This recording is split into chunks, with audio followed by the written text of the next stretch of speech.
हुजूर अकरम सल्लल्लाहु अलैहि वसल्लम का इरशाद है कि रोज़ा आदमी के लिए ढाल है जब तक कि उसको फड़ न डाले। यानी जो जंग में एक हाथ में तलवार होता है, एक हाथ में ढाल होता है। ढाल से क्या होता है, हमारी हिफाजत होती है। दूसरा आदमी हम पर हमला कर देता है तो उसकी तलवार हम पर ना लगने के लिए ढाल के इस्तेमाल करते हैं, जिससे हमें बच सके, अपनी तलवार से उसको घायल करे। ये जिहाद में अक्सर इनसे काम लिया जाता है। आजकल का जिहाद तो कुछ अलग ही है। हम हर रोज़ाना टीवी की खबरों में देखते हैं कि क्या तरीके से ये लोग एक दूसरे को नुकसान करने के पीछे पड़े हुए हैं। कि ढाल होने का मतलब ये है कि जैसे आदमी ढाल से अपनी हिफाजत करता है, इस तरह रोज़ा से भी अपने दुश्मन यानी शैतान से हिफाजत होती है। जैसा कि जंग में दुश्मन से हिफाजत के लिए ढाल की इस्तेमाल करते हैं, तो दुनिया में शैतान हम पर काबू ना करने के लिए हम भूखे प्यासे रहकर शैतान को दूर भगा देते हैं, अल्लाह की याद में मशगूल रहते। पेट भर कर खा लिया तो उसको कुछ नहीं मालूम हो जाता कि दुनिया किस तरीके से गुजर रही है। थोड़ा एक दो दिन भूखा प्यासा रहकर मालूम कर सकता है कि गरीब आदमी का जीना किस तरीके से है। ये मालूमात इंसान को होने के लिए, इंसान को समझ में आने के लिए अल्लाह ताला ने रोज़ा फ़र्ज़ फरमा दिया कि एक माह से भी 70 गुना ज़्यादा जो प्यार रखने वाला अल्लाह, अगर बंदा भूखा रह गया तो अल्लाह ताला को भी कुछ तकलीफ़ होगी। अगर बेटा नहीं खाना खा लिया तो माँ को कितना तकलीफ़ हो जाती है। अगर 70 गुना ज़्यादा सवाब रखने वाला अल्लाह को कितना दिल को ये हो जाता है। इस बात को ख्याल करो। रोज़ा हमारे लिए फ़ायदा की चीज़ है, इसलिए अल्लाह ताला ने रोज़ा में भूखे प्यासे रहकर अल्लाह की इबादत करना, कुरान शरीफ की तिलावत करना, ज़िक्र में मशगूल रहना, हमेशा अल्लाह अल्लाह करते रहना। ए अल्लाह मालिक परवरदिगार आलम हमारे गुनाहों खताओं को माफ़ फरमा, इस तरीके से दुआएं इस्तिग़फ़ार करते रहना। एक रिवायत में आया है कि रोज़ा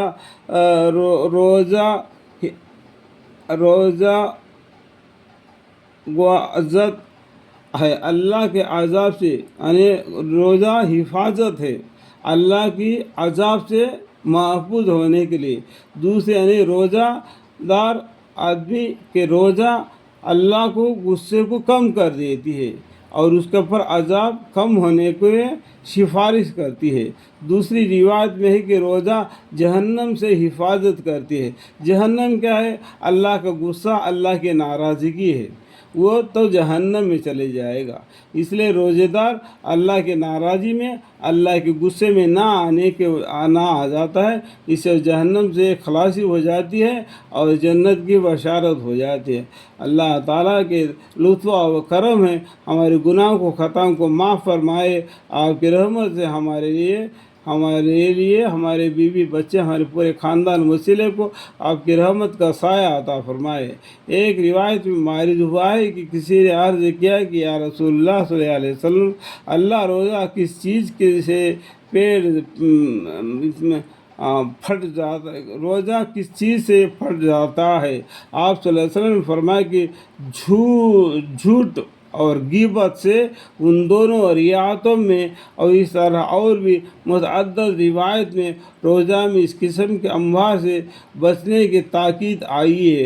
रोज़े में रोज़ा टूट जाना या रोज़ा फट जाना, उसका स्वाद कम हो जाना, ये किस में हो जाता है, ग़ीबत से, झूठ बोलने से। ये रोज़ा में फ़र्क आ जाता है।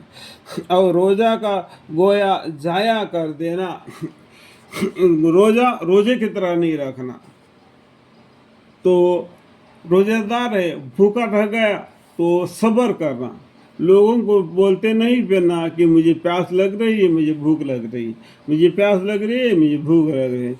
बस इसी तरीके से बकते जाना कि रोज़ जो दूसरे को बोलने से क्या मतलब है, उसका सब्र करना। ये महीना सब्र का है, सब्र का बदला जन्नत है, मालूम है ना।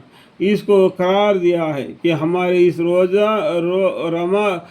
ہمارے زمانے میں روزہ کے کاٹنے کے لیے مشغول اس کو قرار دیا جاتا ہے کہ وہی تباہی میری تیری باتیں شروع کر دی جائے۔ بعض علماء نے نزدیک جھوٹ اور غیبت روزہ ٹوٹ جاتا ہے۔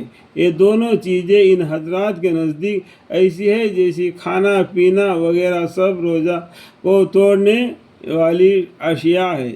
جمہور کے نزدیک اگرچہ روزہ ٹوٹتا نہیں مگر روزے کی برکت جاتی رہنے سے تو کسی کو بھی انکار نہیں۔ اگر روزے دار ہے، بھوکا پیاسا ہے تو دوسرے کو غیبت کرنا، دوسرے کے باتوں کو بولتے رہنا اور جھوٹ بولنا اور دنیا کے طرف مائل ہونا، ہمیشہ میں روزہ رکھا ہوں، مجھے بھوک لگ رہا ہے، مجھے پانی کی ضرورت ہے، اس طریقے سے بولتے رہنا کہ یہ غلط بات ہے۔ یہ روزہ رکھا ہے ثواب کا نیت سے رکھا ہے، اللہ کو معلوم ہے تم نے روزہ رکھا یا روزہ نہیں رکھا، اللہ اس کو ثواب دیں گے۔ اللہ تعالی ہمیں آپ کو سمجھنے کی، ان پر عمل کی توفیق عطا فرمائے، آمین۔